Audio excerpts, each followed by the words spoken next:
ईसुत गोविंद वासुदेव जगतपते देहि में तनियम कृष्ण त्वाम अहम शरणम गतः। अथ श्री ब्रह्मांड महापुराणे मध्य भागे तृतीय उपोद्घात पादे भार्गव चरते परशुराम गणेशयोर युद्ध वर्णनम नाम द्विचत्वारिंशत्तमोऽध्यायः। वसिष्ठोवाच एवं संभ्रामितो रामो गणाधीशेन भूपते हर्षशोक समाविष्टो विचिन्त्यात्म पराभवम्। गणेशं चाभितो वीक्ष निर्विकारम् अवस्थितं क्रोधाविष्टो भृशं भूत्वा अपक्षि प्रक्षिपत्स्वरापस्वरधम्। ओम नमः शिवाय, ओम नमः शिवाय, ओम नमो भगवते वासुदेवाय। ओम देवकी सुत गोविंद वासुदेव जगतपते देहि में तनियम कृष्ण त्वाम अहम शरणम गतः। गणेशत्वाभिवीक्ष्याथ पित्रा दत्तं परस्वधम् अमोघं कर्तुकामस्तु वामेतं दशने गृहीत।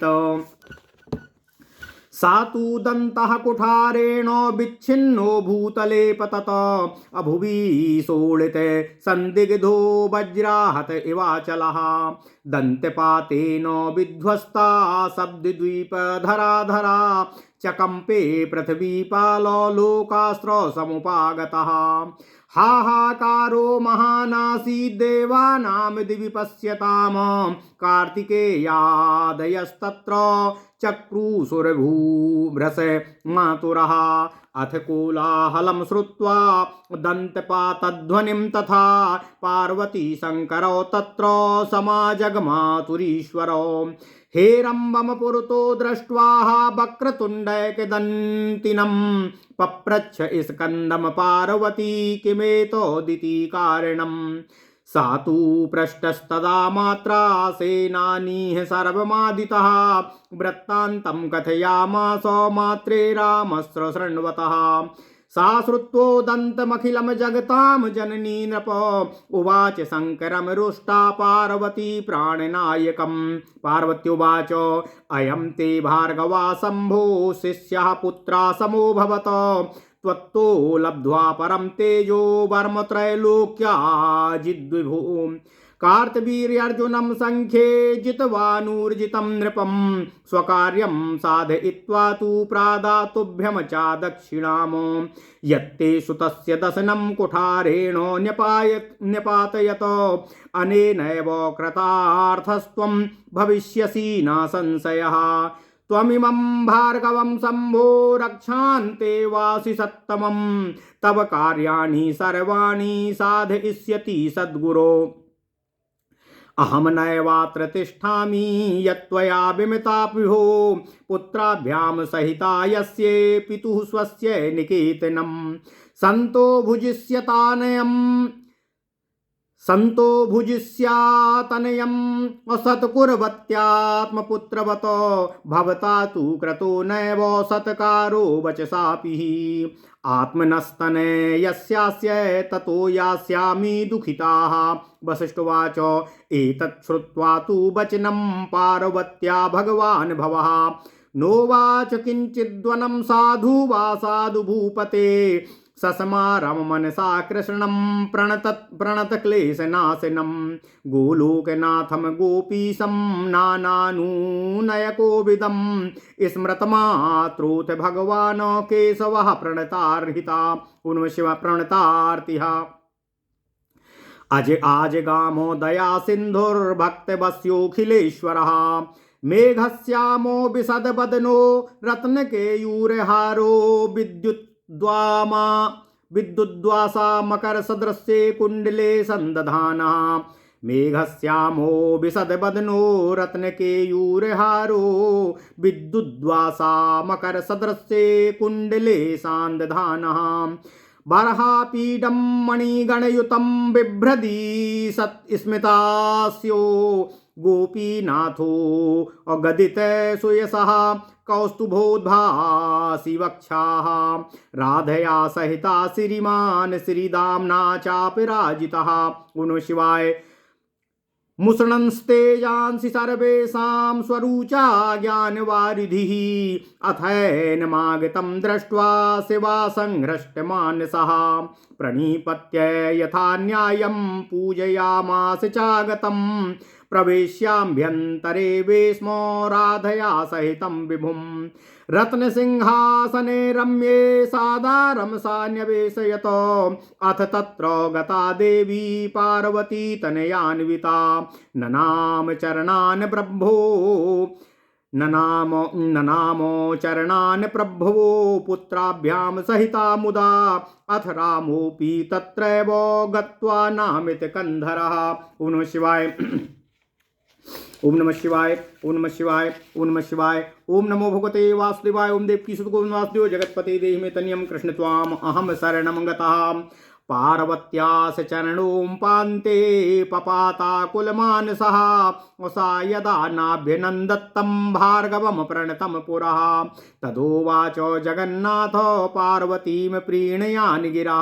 श्री कृष्णवाच अयि नगनन्दिनी निन्दितो चन्द्रमुखी त्वमिमं जमदग्निसुतं उन्नय निजहस्त सरोज समर्पितमस्तके मङ्क मनन्त गुणे भवभयहारिणी शम्भुविहारिणी कल्मष नाशिनी कुम्भिगते तव चरणे पतितं सततं कृतकिलविषमप्यवदेहि वरम्। ओम नमः शिवाय।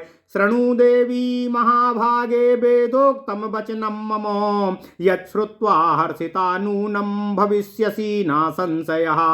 विनायकस्ते तनयो महात्मा महतां महानो यम कामः क्रोध उद्योगो भयं नावीशते कदा वेद स्मृति पुराणेषु संहितासु च भामिनी नामानस्योपदिष्टानि सुपुण्यानि महात्मभिः यानि तानि प्रवक्ष्यामि निखिलाघोहराणि च प्रमथानां गणा ये च नानारूपा महाबलाः तेषामि स्वस्त्वयं यस्माद् गणेशस्तेन कीर्तितः भूतानि च भविष्याणि वर्तमानानि यानि च ब्रह्मण्ड्यान्यखिलान्येव यस्मिन् लम्बोदरः सातु यः स्थिरो देवयोगेन छिन्नं संयोजितं पुनः गजस्य शिरसा देवी तेन प्रोक्तो गजाननः चतुर्थ्यामुदितश्चन्द्रो दर्भिणा सप्त आतुरः अनेन विधृतो भाले भालचन्द्रस्ततः स्मृतः सप्तः पुरा सप्तभिस्तु मुनिभिः संक्षयं गतः जातवेदादीपितो भूद्येनासो शूर्पकर्णकः पुरा देवासुरे युद्धो पूजितो दिवि सद्गणः पुरा देवासुरे युद्धो पूजितो दिवि सद्गणः विघ्नं निवारयामास विघ्ननाशस्ततः स्मृतः अध्यायं देवी रामेण कुठारेण निपात्य च दशनं दैवतो भद्रे ह्येकदन्तः क्रतो मुनः भविष्यत्यथ पर्याणे ब्रह्मणो हरवल्लभे वक्री भविष्यतुण्डत्वाद्वक्रतुण्डः स्मृतो बुधय एवं तवास्य पुत्रस्य सन्ति नामानि पार्वती स्मरणत् पापहारिणी त्रिकालानुगतान्यपि अस्मात्रयोदशी कल्पात् पूर्वस्मिन् दमी भवे अस्मात्रयोदशी कल्पाद् पूर्वस्मिन् दशमी भवे यमास्मै तु वरो दत्तः सर्वदेवाग्रपूजने जातकर्मादि संस्कारे गर्भाधानादिकेऽपि वचा यात्रायां च वाणिज्यादौ युद्धे देवार्चने शुभे संकष्टे काम्यसिद्ध्यर्थं पूजयेद्यो गजाननं तस्य सर्वाणि कार्याणि सिद्ध्यन्त्येव न संशयः।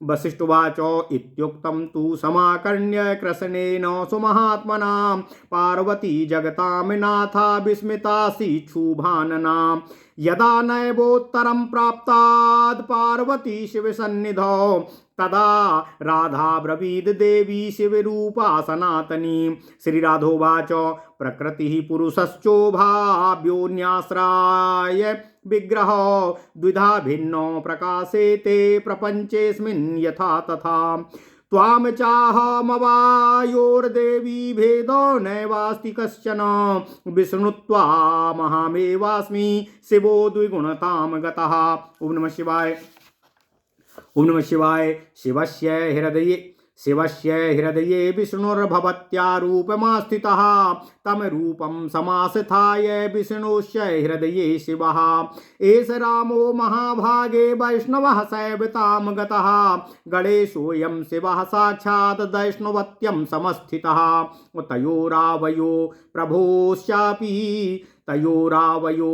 प्रभवोश्चापि भेदो न दृश्यते एवमुक्त्वा तु सा राधा क्रोडे कृत्वा गजाननम् मूर्धन्युपाघ्राय पस्पर्शो स्वाहस्तेन कपोलके स्पृष्टमात्रे कपोले तु क्षतं पूर्तिमुदागतम् पार्वती सुप्रसन्ना भूदनुनीतात् राधया पादयो पतितं राममुत्थाप्य निजपाणिनः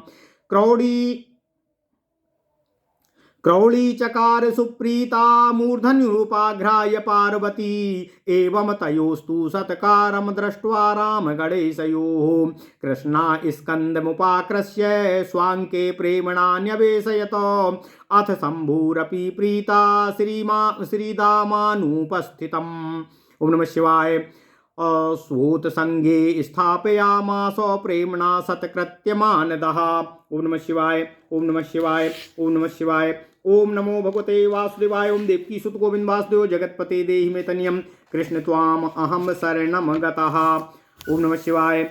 अथ श्री ब्रह्मांड महापुराण मध्य भाग तृतीय उपोदघातपाद भार्गव चरित्र में 42वां अध्याय परशुराम गणेश युद्ध वर्णन। ओम नमः शिवाय।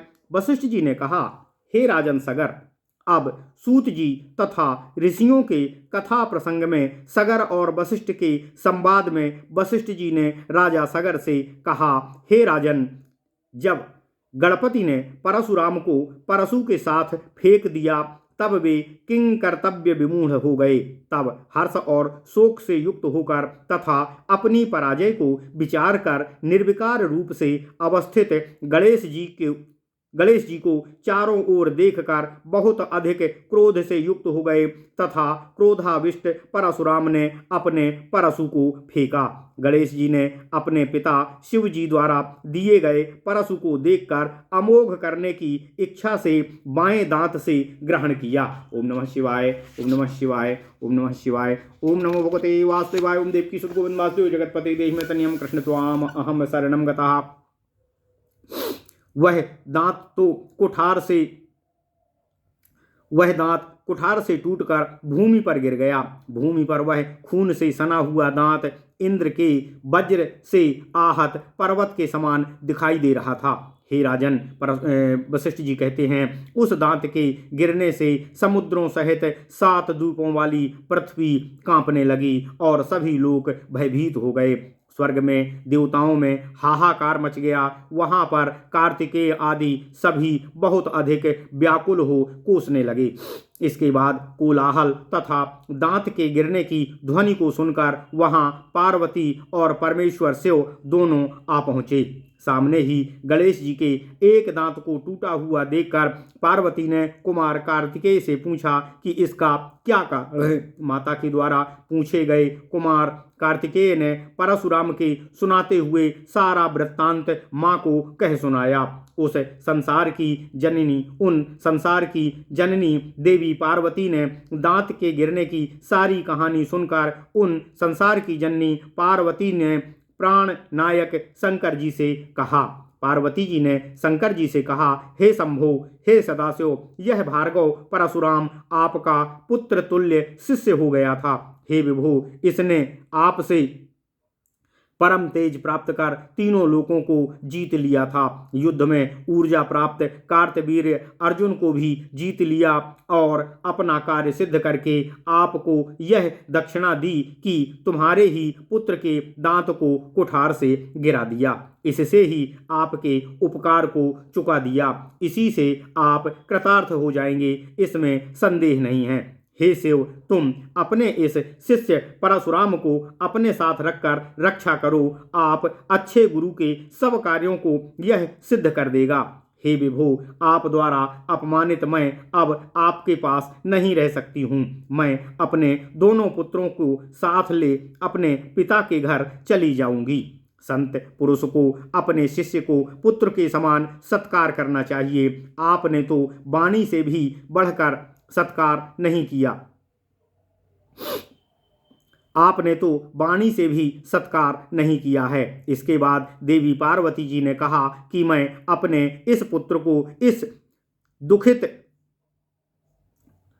होकर ले जाऊंगी। वशिष्ठ जी ने कहा, हे राजन सगर, इस प्रकार देवी पार्वती के वचनों को सुनकर भगवान शंकर ने अच्छे या बुरे, साधु अथवा असाधु कोई वचन नहीं कहा और फिर उन्होंने शरण में आए हुए की क्लेश को नष्ट करने वाले गोलोक के स्वामी गोपीश, अनेकों प्रकार के अनुनयों को जानने वाले भगवान कृष्ण को मन से स्मरण किया। इसके बाद स्मरण करने मात्र से शरणागत के दुख को हरने वाले दया सिंधु, भक्तों के बस में रहने वाले अखिलेश्वर भगवान कृष्ण वहां प्रकट हुए।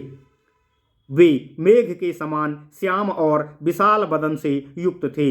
रत्न जटित बाजूबंद और हार पहने हुए थे, चमकते हुए वस्त्र पहने हुए थे और कानों में मकर के समान कुंडल धारण किए हुए थे। मणियों से युक्त मोरपंखी का मुकुट धारण किए हुए थे। कुछ मुस्कुराते हुए गोपीनाथ कथित सुंदर यश वाले कौस्तुभ मनु, जिनके वक्ष स्थल पर चमक रही थी, वे राधा के साथ वहां उपस्थित हुए। श्रीमान और श्रीकांति युक्त, किसी से भी ना पराजित होने वाले, सबके तेजों को छिपाए हुए अपनी रुचि से ज्ञान के सागर थे। इसके बाद उन भगवान को आया हुआ देखकर प्रसन्न चित्त शिव ने प्रणाम कर यथाविधि उनका पूजन सत्कार किया। फिर राधा के सहित उनको अपने घर में प्रवेश कराया, रम्य रत्न के सिंहासन पर पत्नी सहित बैठाया। इसके बाद वहां पर देवी पार्वती अपने पुत्रों के साथ आ पहुंची। तब उन्होंने अपने दोनों पुत्रों के सहित भगवान केशव के चरणों को स्पर्श किया। इसके बाद नतमस्तक होते हुए परशुराम भी वहां पहुंच गए। वे परशुराम व्याकुल मन होकर देवी पार्वती जी के चरणों में गिर गए। ओम नमः शिवाय।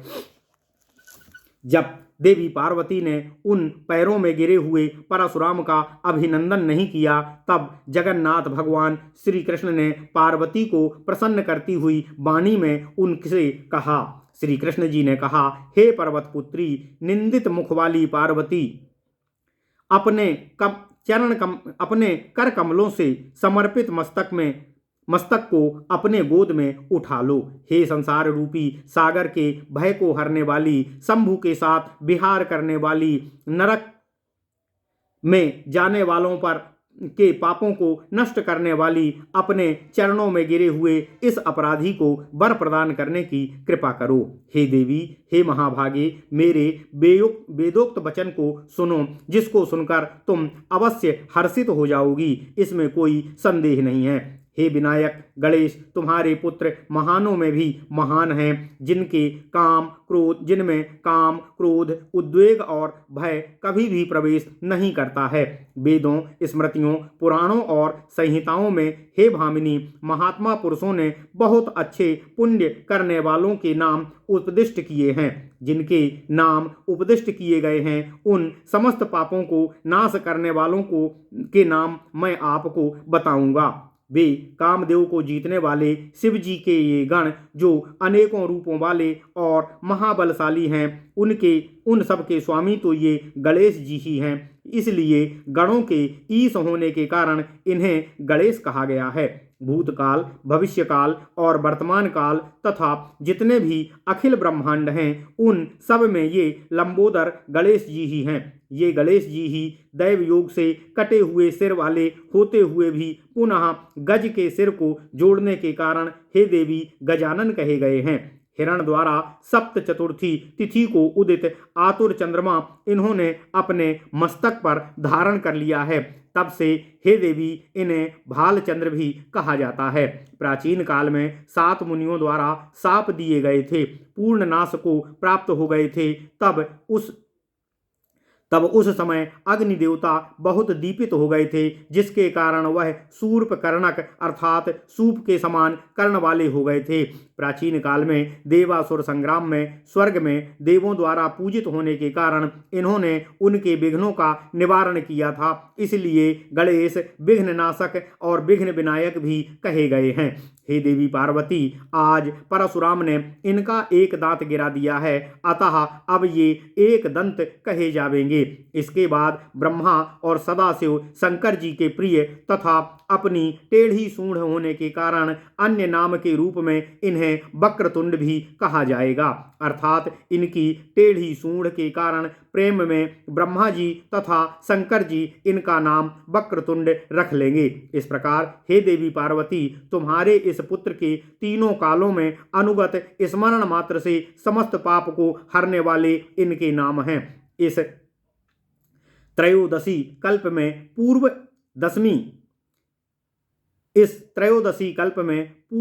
दशमी को मेरे द्वारा इन्हें यह वर दिया जाता है कि सब देवों में ये पूजन में, जात कर्म आदि संस्कार में, यात्रा में, वाणिज्य आदि में, युद्ध में, शुभ देवार्चन में तथा सम्यक नष्ट होने वाले काम्य सिद्धि के लिए जो गजानन की पूजा करेगा उसके सभी कार्य सिद्ध होंगे, इसमें संदेह नहीं है। वशिष्ठ जी ने सगर से कहा कि हे राजन, इस प्रकार सुमहात्मा भगवान श्री कृष्ण के वचनों को सुनकर संसार की स्वामिनी शुभानना पार्वती आश्चर्यचकित हो गईं। जब देवी पार्वती ने शिव के पास में कोई उत्तर नहीं दिया, तब शिवरूप सनातनी देवी पार्वती से राधा जी बोली। राधा जी ने कहा कि प्रकृति और पुरुष दोनों परस्पर में एक दूसरे पर आश्रित शरीर वाले हैं। ये दोनों इस प्रपंच में भिन्न भिन्न दिखाई देते हैं। तुम और मैं तथा हम दोनों में हे देवी कोई भेद नहीं है। तुम विष्णु हो और मैं शिव हूँ, हम दोनों दुगने हो गए हैं। शिव के हृदय में भगवान विष्णु आपके द्वारा पूर्ण रूप से स्थित हैं तथा मेरे रूप को हृदय में धारण कर विष्णु के हृदय में शिव पूर्णतः स्थित हैं। इन दोनों में हमारे स्वामियों में कोई भी दिखाई देता है। ऐसा कहकर राधा ने गजानन को गोद में रखकर उनके सिर का चुम्बन कर अपने हाथ से मस्तक का स्पर्श किया और छूने मात्र से ही कपोल पर घाव भर गया। इसके बाद राधा के द्वारा अनुनय की गई देवी पार्वती बहुत प्रसन्न हो गईं। तब पैरों में पड़े हुए परशुराम को अपने हाथों से उठाकर उसके मस्तक को चूमकर प्रसन्न देवी पार्वती ने उन्हें गोद में बिठा लिया। इस प्रकार उन दोनों परशुराम और गणेश का सत्कार देखकर भगवान श्री कृष्ण ने कार्तिकेय को पकड़कर प्रेम से अपनी गोद में बैठा लिया। इसके बाद मान देने वाले शंभु ने भी उपस्थित कृष्ण पुत्र श्री दामा को प्रेम से आदर करके अपनी गोद में बैठा लिया। ओम नमः शिवाय। इति श्री ब्रह्मांडे महापुराणे वायुप्रोक्ते मध्यभागे तृतीय उपोद्घातपादे भार्गवचरिते 2चत्वारिंशत्तमो अध्यायः। ओम नमः शिवाय। इस प्रकार श्री ब्रह्मांड महापुराण वायुप्रोक्त मध्यभाग तृतीय उपोद्घातपाद का 42वां अध्याय भार्गव चरित्र में परशुराम गणेश युद्ध का वर्णन पूर्ण हुआ। ओम नमः शिवाय। ओम नमः शिवाय। ओम नमः शिवाय।